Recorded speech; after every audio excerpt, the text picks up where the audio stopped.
telling him not to counterpunch. Oh!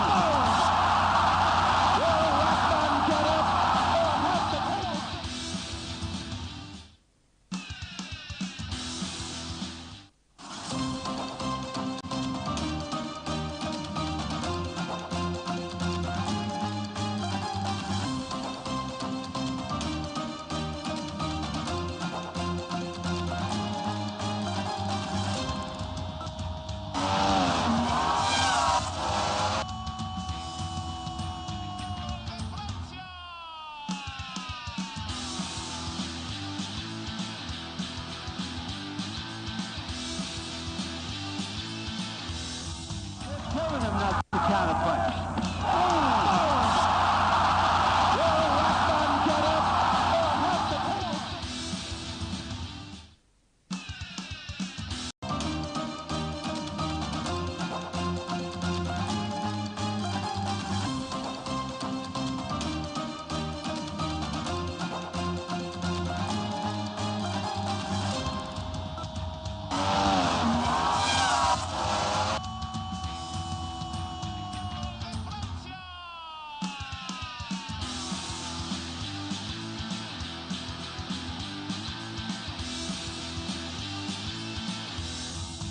Telling him not to counterpunch.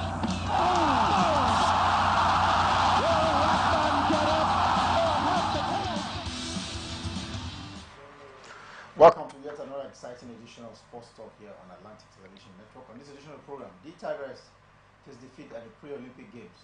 And coming in from Formula 1, Australian driver wins the maiden Grand Prix in Hungary. Arsenal manager named squad for pre-season tour. Details of this and many more will be yours when we return from the break. Stay with us. From the line across the ocean to the land beyond the mountains, through the Sahara, we bring on sport news, live analysis, expert discussions on trending stories in politics, business, socio-economy, sports, and documentaries. So catch all the updates on the happenings around the globe. Stay focused on the fact today, only on ATN. From the line across the ocean to the land beyond the mountains, through the Sahara, we bring on sport news, live analysis, expert discussions on trending stories in politics, business, socio-economy, sports, and documentaries. So catch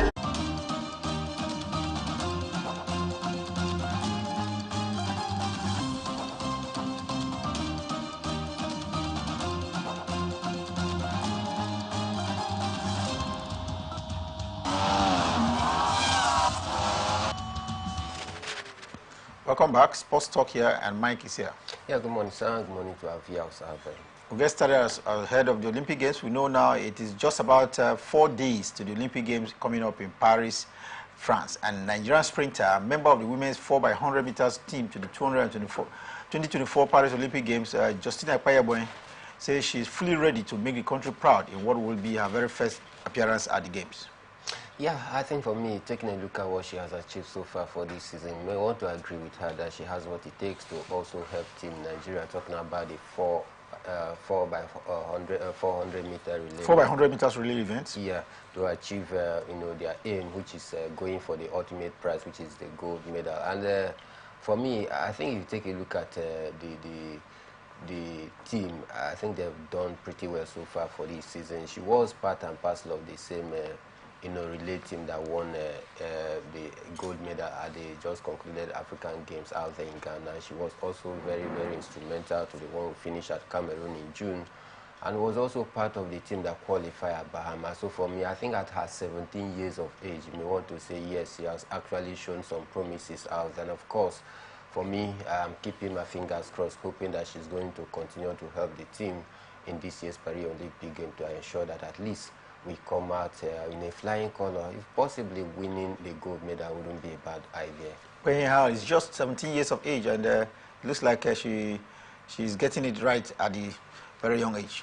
Yes, for me, I think this is what we'll be advocating: grassroots development. Get to catch them young, and I mean, it will help them to also, gain that world recognition early before they get to age 22, 23. They've matured enough. At 17 years of age, he has, shown these promises for me. So for me, this is the right way to go. Begin to catch them young, allow them to pass through the rank before they get to age 21, 22, 23.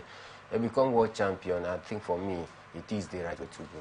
Well, Nigerian members of Team Nigeria Athletic Team are already in Saarbrücken, that's in Germany, where they are preparing for the games, and we hope that the 400 meters relay team will find a space on the podium in Paris in the next few days from now. Like I said, it's 4 days to the Olympic Games, and preparations are in top gear. Feverish, I must tell you, because Lally, if you remember, Lally set himself up to perfectly for the Paris Olympic by speeding to a personal best time in winning the 100 meters event only at the weekend. Mike, everybody is ensuring that all T's and I's are properly dotted and crossed.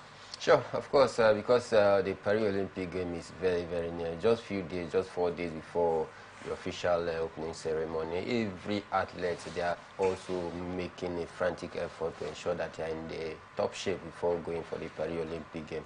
And of course, this is, one big name in the United States of America when you talk about athlete that you can't take away what he has achieved over the years. Making this positive stride ahead of the Paralympic game clearly tells you of what the U.S. team is ready to do. But then again, not 9.81 seconds, that's a good time. Good timing for me. But you want to also say that African continent, we are also not doing pretty bad, because an African came second at turn. Yes. With time for 9.88 seconds. Very close as well to the winner. The South African. Then in the third position, we also saw Botswana as well, finishing in the third position. So it clearly tells you that Africa, they are upping their game as well, getting ready, preparing to do massive things at the Paris Olympic Games. Talking about Africans, where is Nigeria on this? Well, for me, I think Nigeria didn't take part in this very one. And that is why we haven't had any Nigerian name. Because if you take a look at this season so far, Nigerians in their respective category where they've taken part in any athletic event in international scene, they've done pretty well so far for this season heading into the Paris Olympic Games. And well, it's an interesting development. Everybody, contingents across the world, are doing their very best to ensure that they come to the podium at the Paris Olympic Games. 4 days to the Olympic Games kick-off, and everybody is, just the hands are on deck. Teams are continuing to arrive in Paris. Yeah, many teams have started arriving immediately after the Olympic Games village was opened a few days ago. I think some of them were complaining. Some of the residents have alleged fears of maybe the rain that have been very, very serious in the last 4 days out there. But the organizers as well, they are equal to the task, making sure that they put everything in place to ensure a successful hosting of this very one. I think for me, you take a look at the swimming arena, they are also allaying this fear because of this training has actually made the size of water out there more higher than what it is expected. But the authority believe that before 4 days time where the Paris Olympic game kicks off, they are going to normalize everything. I think for me, that is what it means for you to have working committee on ground, especially the local organizing committee. They are doing everything possible to ensure that they have a hitch-free tournament. Talking about the Olympic Games getting underway in the next 4 days, the scenery will be especially at River Seine, where we understand 85 batches will bring in nearly 8,000 athletes. This is a spectacle. This is the first time in the Olympic Games that we will see, a river, being hosting the opening ceremony and not inside of a stadium.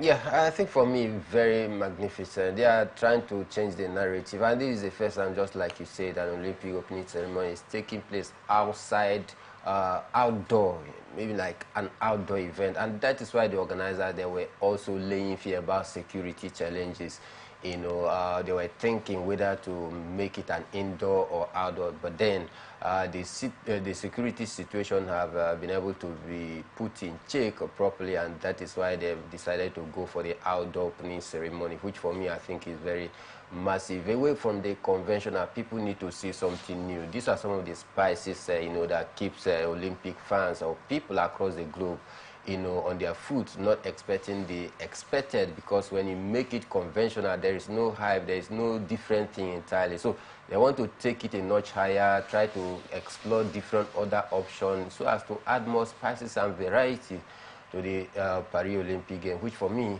I think is a great idea. The Olympic Games 4 days away, and everything is set for the opening ceremony that has to be off a badge, bringing in athletes, and this will be at the River Seine, like I mentioned, and 200,000 fans are expected to watch from adjoining apartments. And like I mentioned, while we have 200,000 watching from adjoining apartments, they will be overseen from a nearby stadium that will host, that will house maybe about 300,000 fans as well. So it will be a spectacle all around the world. For the first time, we won't see, an opening ceremony inside of a stadium, but it will be from outside, and I'm very sure it will be one that will delight a lot of people around the world. Talking about Olympic Games, teams are preparing, and one of the teams preparing is the senior basketball team for Nigeria female.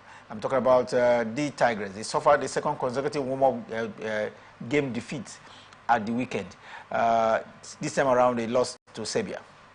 Yeah, for me, I think it's worrisome. Why? Because this is our second loss so far in the warm-up games that we've played so far. Serbia, they are not a very weak country in terms of basketball. They are another very strong side. In fact, they are ranked 10th in the world ranking as it stands right now, and that is to tell you their strength in terms of basketball. As they're losing our two warm-up games before the Paris Olympic Games. It's not a good one for me, because we'll be meeting against some of the strongest teams in the world, the likes of Canada, of this world, name them. I think Canada, they are seated third.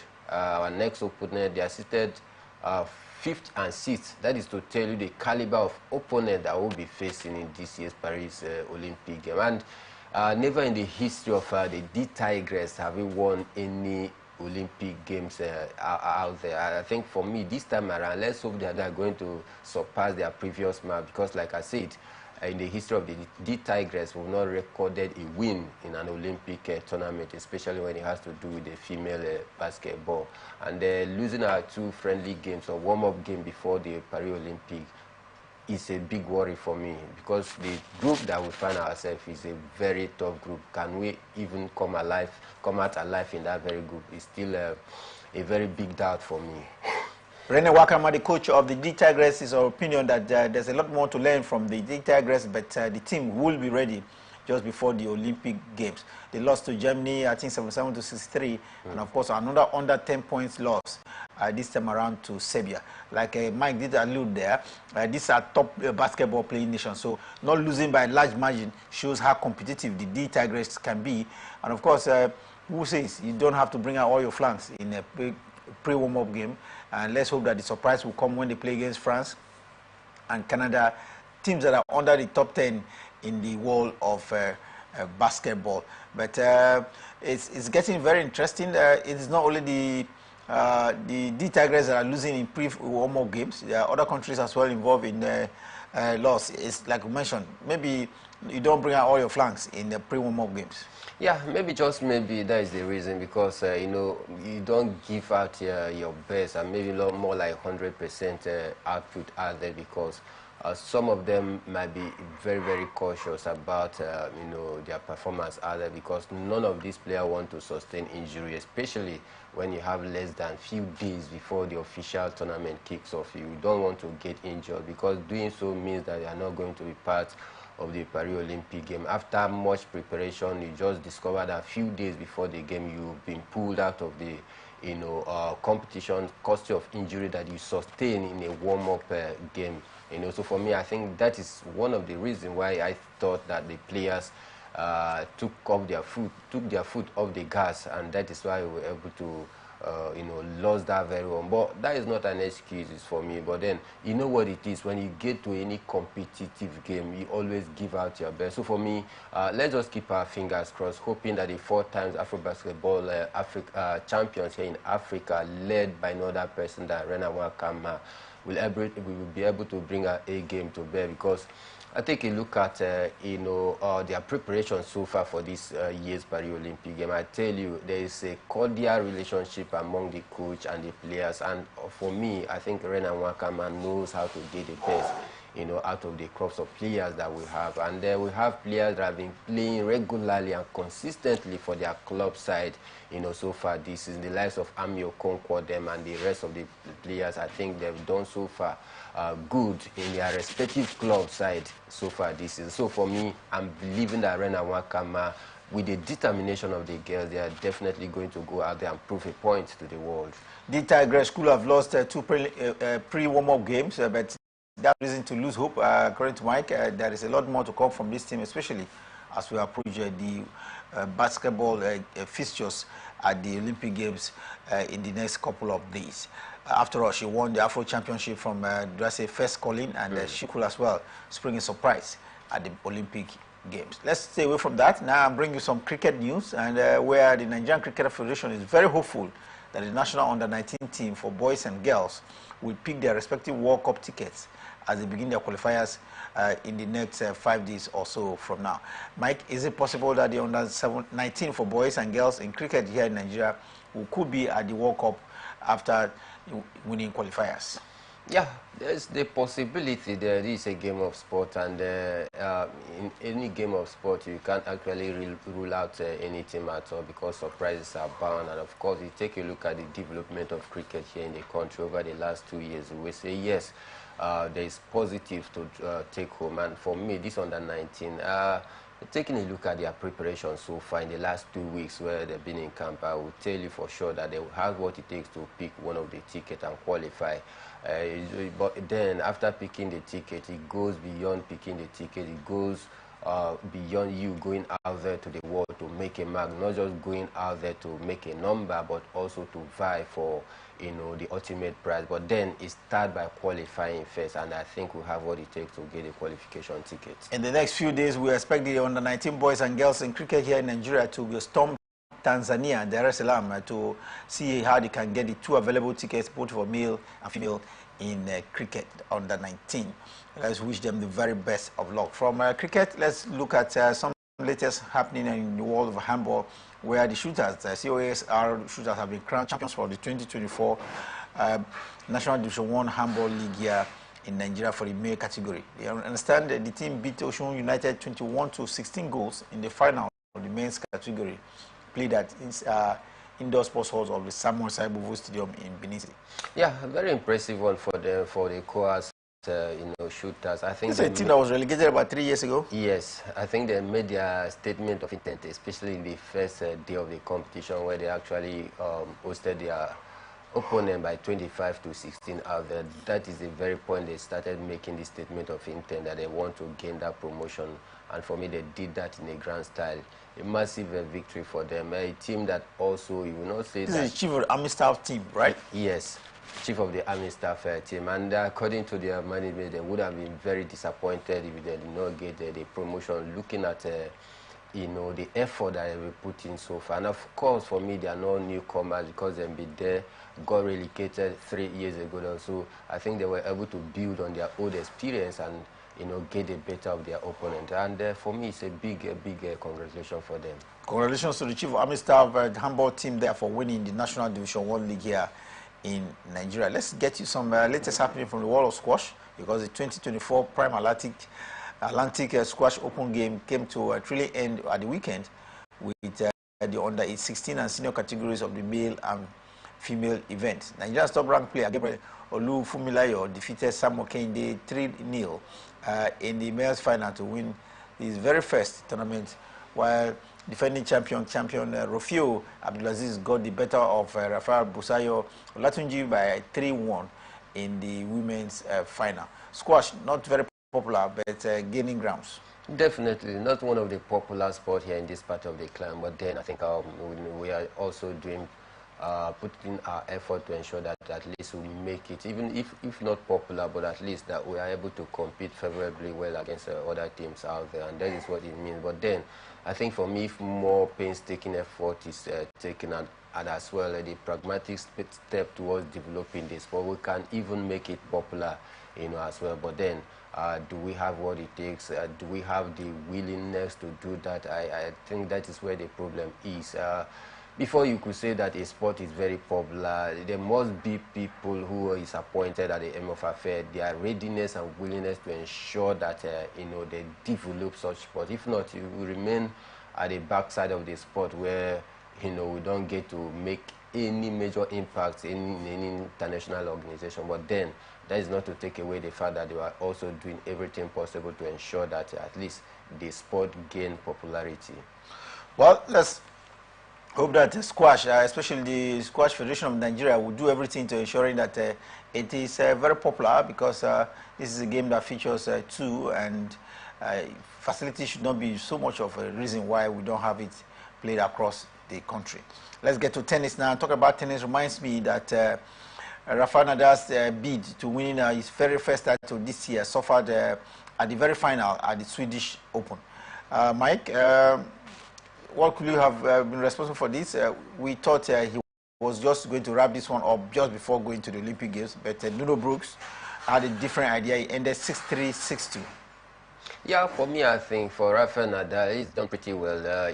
Because of the Paris Olympic game, he did actually take part in the last, major tournament that ended few weeks ago, just because he wanted to keep himself fit. He has been battling with injury. Injury have actually blighted his performance so far for this season. And losing this final, I think for me, it's not a surprise, because if you take a look at his ranking, to be compared with the opponent, who is seated world number 51 as it stands right now. He's seated about 260 something. He's ranked 260 something in the world. So you clearly see the disparity between these two players. And I think for me, getting to the final is something to take home, to take some positive away from that. But then, heading to the Paris Olympic game proper, looking at his build-up and his warm-up game towards taking part in the Paris Olympics, yes, you will say that he has what it takes to, finish on a very high note before possibly dropping his racket. But then not winning, this very one, I think it's a big blow for him, because since 2022, he hasn't won any major tournament out there. For such a big-name player, I think it's a cause for worry. But then I think looking at his the way he's able to bounce back so far, he was what to say, yes, he's in 100% shape to go for the Paris Olympic Games. Rafael Nadal losing the final for the very first time. I remember about 19 years ago, 2005 to be specific, he won at this same Swedish Open, as a 19-year-old. 19 years down the road, he's lost in the final. He prepares for the Olympic, and he believes he's in good shape and right now, and so he will be heading with the Spanish team to the Olympic Games and see whether he can get at an Olympic medal this year. We wish him the very best of luck. You think he's in good shape, having played from the first game to the final, so maybe physically he's ready, not looking at where he's coming from this season? Yeah, I think that is what I alluded earlier. For the fact that I didn't win the final, but then coming to the final, giving a good account of himself. 6-3, 6-2. Yeah, I think for me, he's in good shape, because if he's not in good shape, he wouldn't have been able to take part in all of the game down to the final. And that is a positive that he needs to take home from this very one. Heading to the Paris Olympic game, 100% fit, in shape, to actually finish very strong out there. I think it's a big one for him. He's 38 years of age. Yeah, no doubt age is no longer on his side, and that is why he wants to finish on a very high note. And I believe most of his fans rather, out there want to also see him at this year's Paris Olympic game. And it's his hometown as well. He may want to also use the home advantage to also finish on a very high note before he finally drops the rackets. Nuno Brooks is the very first Portuguese, is a Portuguese, and is winning his very first title at the Swedish Open. Impressive one for the Portuguese. I think he has been able to also make a record, create history for himself, becoming the first Portuguese player to also win this very one. A massive feat for him, but then there's still a lot for him to prove, to the world. He's only 22 years of age. Yes, just 22. There's still a lot for him to improve. If you truly want to gain that, recognition and large followership, there is need for him to maintain consistency. It shouldn't be one-off thing where he does this and the next time nobody hears his name again. He needs a whole lot of work to be able to catch up with the likes of Carlos Alcaraz, the likes of Yannick Sinner, and the rest of the big-name players in the ATP. Let's now go to Formula One, where the Hungarian Grand Prix is come and gone, and it is Oscar Piastri who took his maiden Grand Prix victory. This is cheering because we're having a player, the driver, that is winning for the very first time in McLaren 102 events. Very impressive one for him. Not even one of the favorites ahead of that very races over the weekend, but then he was able to at least do the needful. I think for me, I was very surprised because I was hoping for the likes of Lewis Hamilton, the likes of Max Verstappen, or even London Norris, to do the needful. But then I think he had a very different game altogether, and that is why he was able to maintain the momentum and make this one count for himself. Though we saw a little bit of maybe a little bit of collision between Max Verstappen and Lewis Hamilton, because I was actually watching the race closely. There was a little bit of collision among them, and that is why Max Verstappen finished as far as 5th, which is his worst race so far for this season, taking a look at the calendar.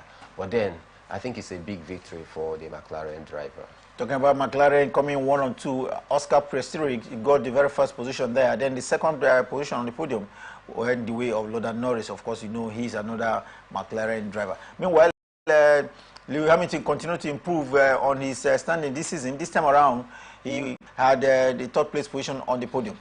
Yeah, no doubt. I think he has shown that improvement level of late. In the last 4 races, he's been coming very close. Either he finished 4th, 3rd, 2nd before he finally won his last race.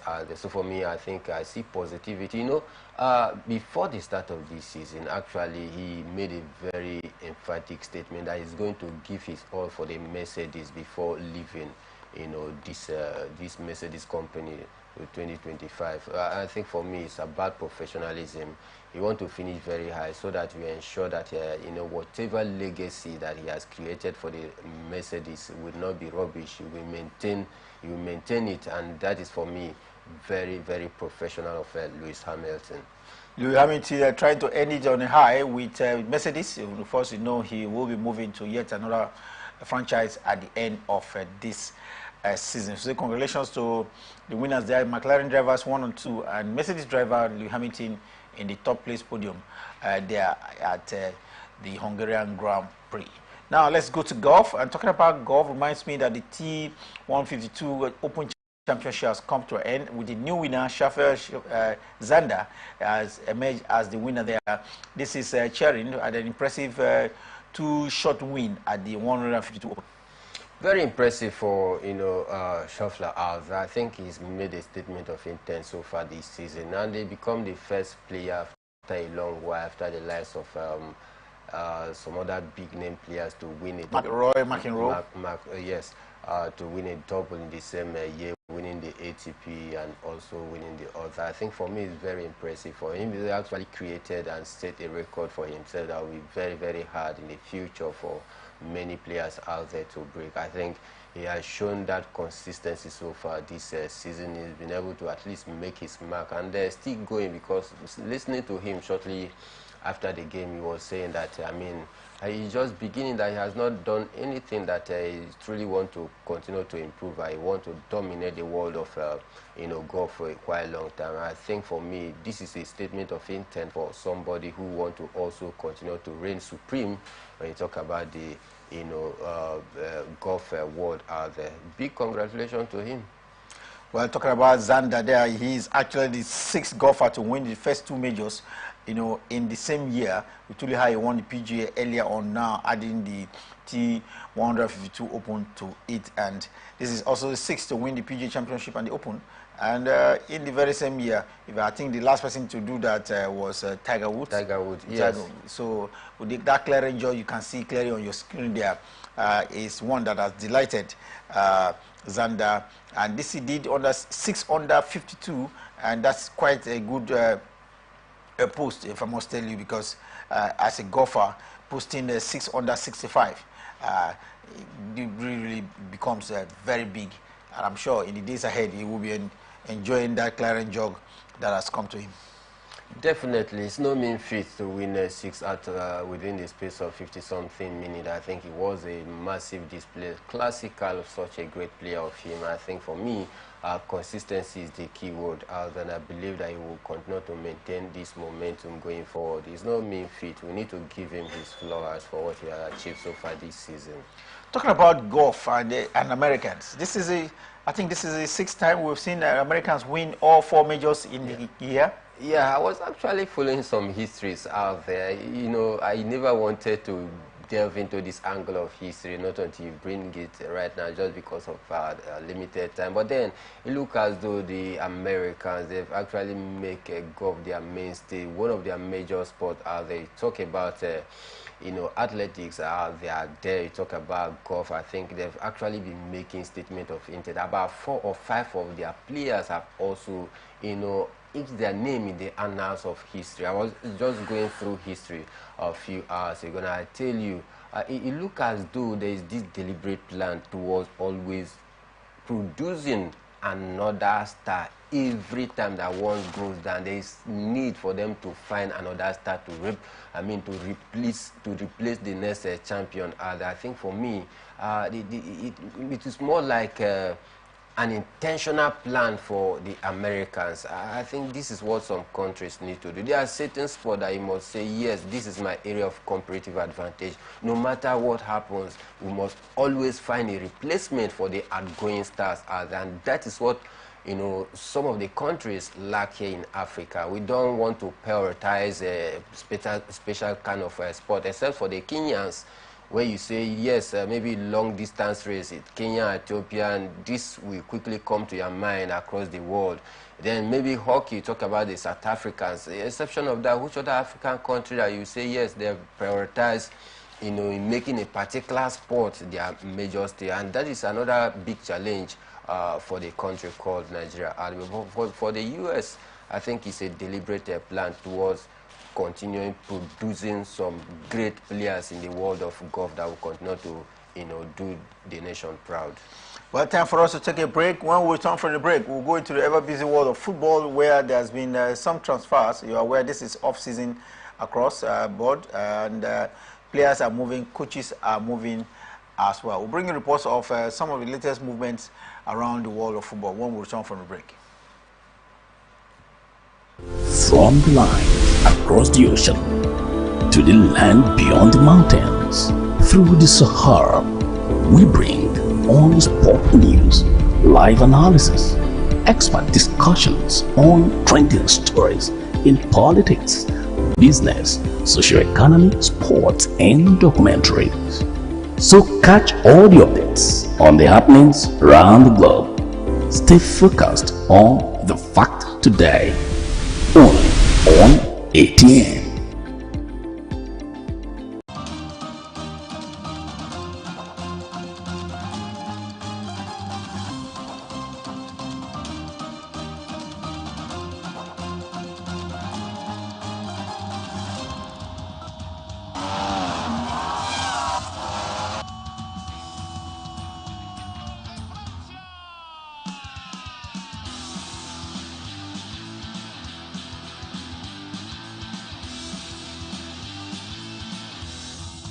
Telling him not to counterpunch.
Because this road where they see, so it no guarantee safe delivery. Oh.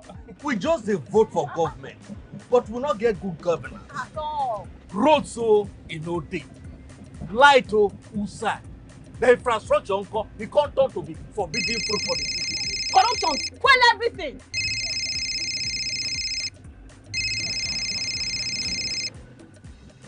Hello?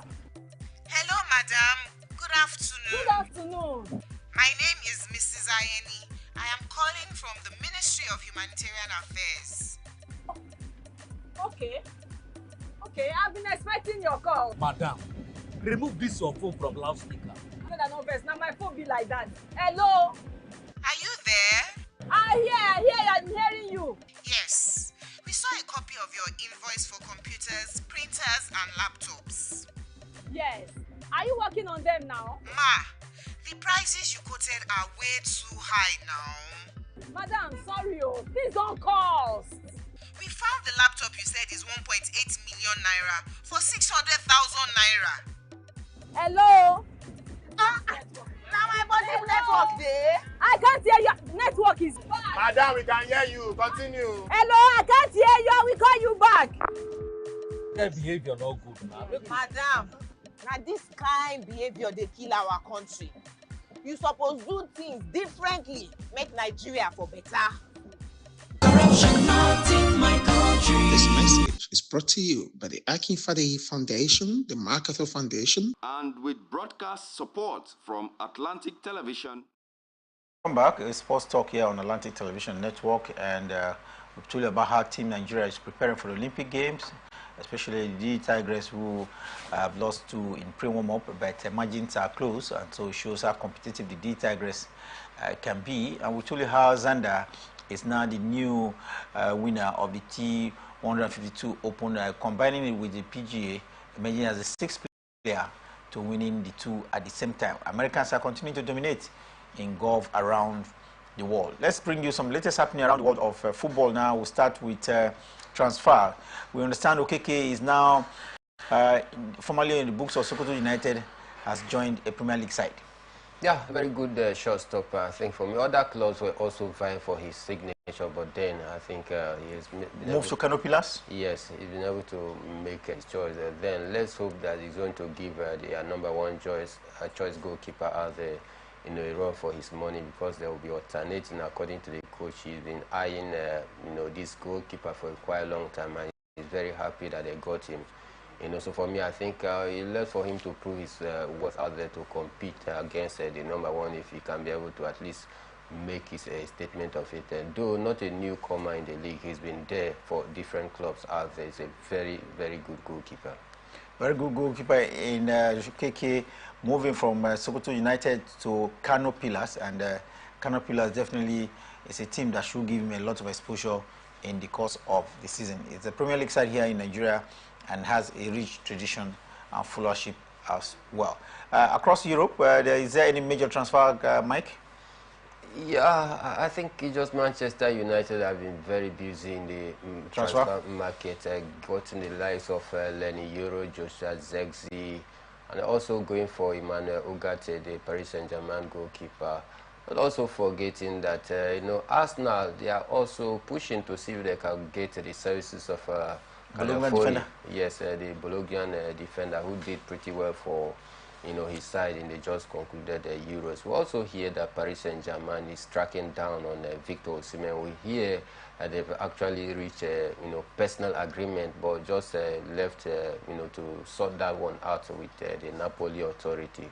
And there are many other transfer issues that are still popping up, but then some are inconclusive yet.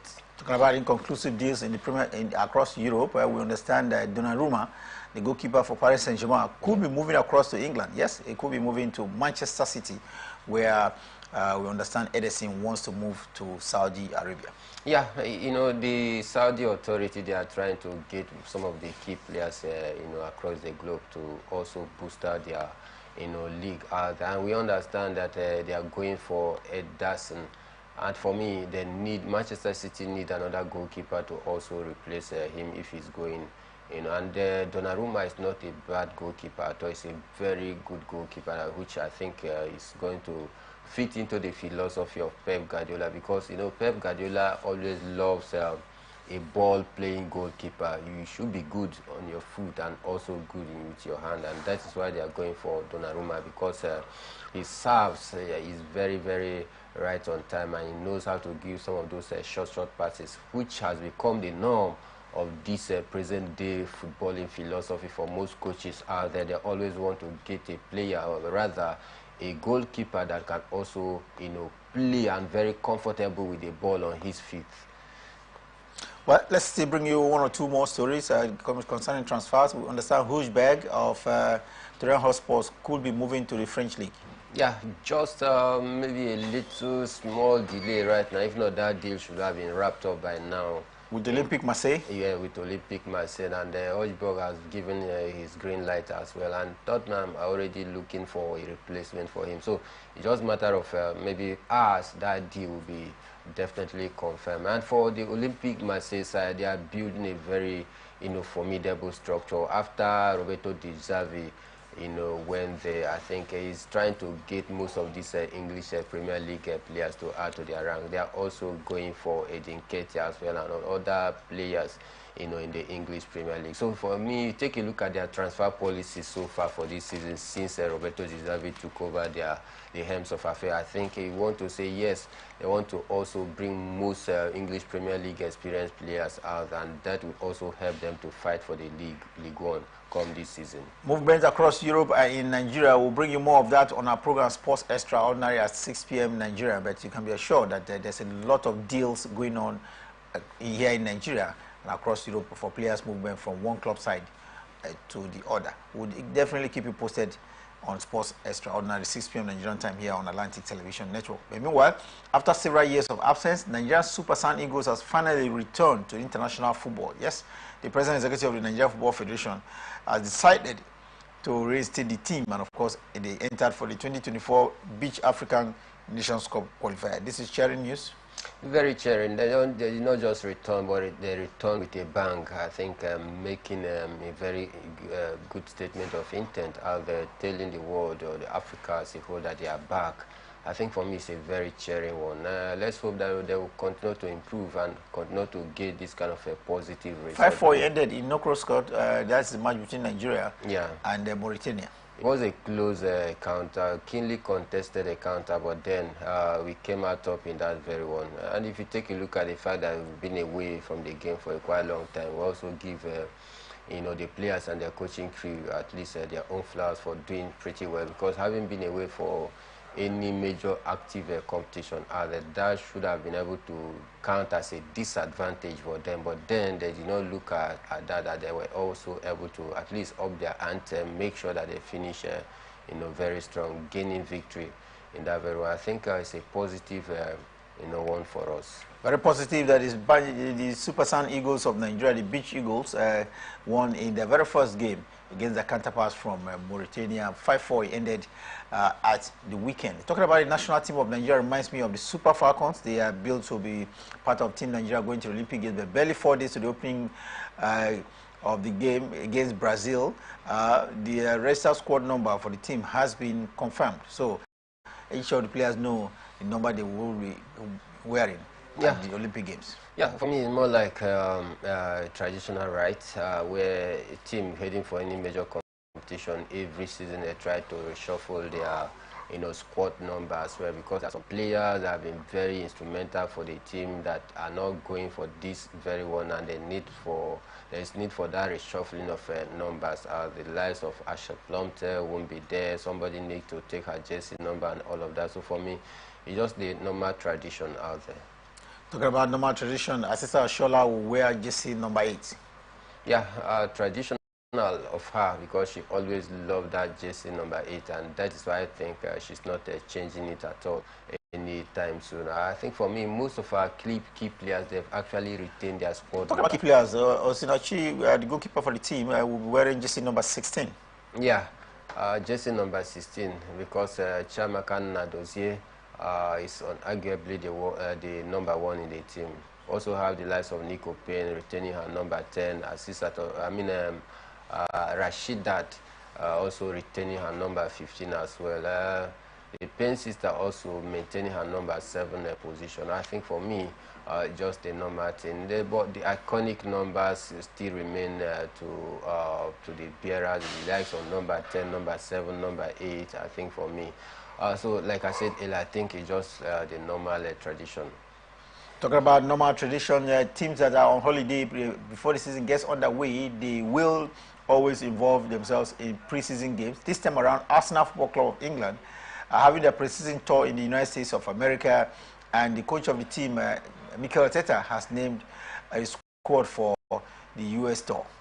Yeah, about 26-man squad named by Mikel Arteta for the US tour. And you expect some of their regular players out there, likes of even those one that you think may not be very instrumental for the Arsenal team this season, this upcoming season, likes of Gabriel Jesus. He also made the squad number. Kai Havertz. Most of their key players during Timber was out injured throughout last season. He also, made a list as well. I think Kyrios as well. Most of their key players, Martin Odegaard, they also made the squad out there. I think for me, what an impressive way for us now to prepare. Let's hope that this season they will be able to also pass their last half, and though they will be taking part in some friendly games with Manchester United and other teams out there. So for me, I think what a good way to start the pre-season with Arsenal Football Club, hoping to surpass their last time outing where they came 2-2 against Manchester City, but narrowly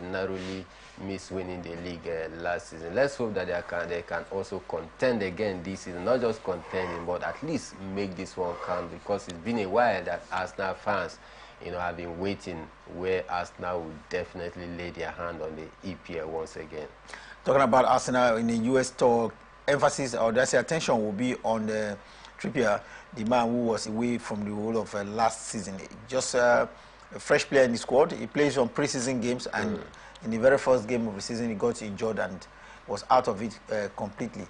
What do we make of this Dutch player? Well, for me, I think if injury allows him for the coming season to stay fit, there's no doubt of his quality any day, anytime. He's one player that you can truly rely on. He's a player that he truly fight for the badge of the team, any club that he plays for. We know of his quality, having followed him closely. The only problem is only if injury, because injury as well blighted his performance, last season as well. But if he's 100% fit and injury-free for the upcoming season, be rest assured that he's going to be an instrumental, figure for the Arsenal team.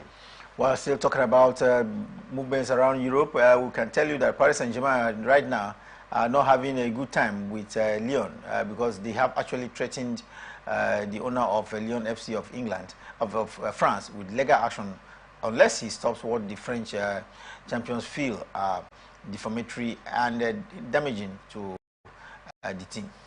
Yeah, for me, the action is very simple. Owing to the statement that the Lyon boss made a few days ago to some major, sports TV when he granted that interview, pointing accusing finger on Paris Saint-Germain for their reckless spending.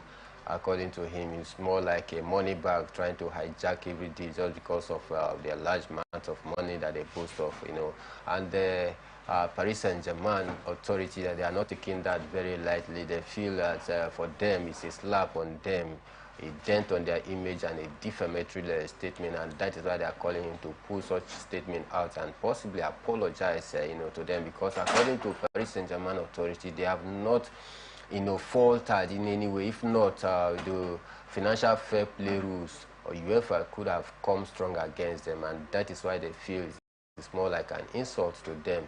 In other words, he is trying to say that the league's title and the trophy that they've won over the past couple of years is as a result of the money that they've been splashing in the market, and the PSG authority is not taking that lightly, and they are threatening of legal action. But I believe that he's going to withdraw that statement, make an apology for that, because if the financial fair play rules or UEFA have not found them culpable of the same accusation, who are you to start pointing accusing fingers against them? And this should not happen ordinarily.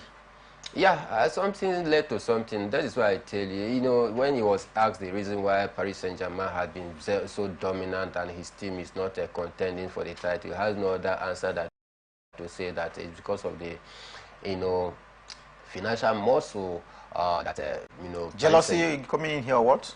Maybe, because since the Qatari owners came to take over Paris Saint-Germain, and Manchester City, they've been spending big, and of course, maybe you call it more like jealousy, because if maybe the same team that you are competing in the same league continue to win the league, I mean, there will be this atom of jealousy, especially if you don't have the large pocket to spend as they are doing. That is where envy and jealousy comes in, and that is why he had to grant such an interview. Well, something big is happening here now. Kevin De Bruyne is moving completely from Manchester City across to Etihad in Saudi Arabia. Yeah, but transfer expert, the Italian Fabrizio Romano, came out in the last 9 hours to debunk that statement. He said that there was nothing of such, that Kevin De Bruyne is still staying put at Manchester City, that he has not made any official statement regarding to that. So for me, it's more like a contradictory story, or more like a statement of sensation by this media outlet, try to also, sell themselves to the world. But then I think a transfer expert who, whenever he gives his word, is more like authentic in terms of transfer issues, have also come out to debunk that more. Well, that's the much we can take on the show this hour. Definitely be back at 6 Nigerian time, when we'll bring you more about transfers across Europe. There are, of course, a couple of transfers here in Nigeria as well. Until then, remember, peace and unity are clearly pathways to progress. Always enjoy here on Atlantic Television Network. From the line across the ocean to the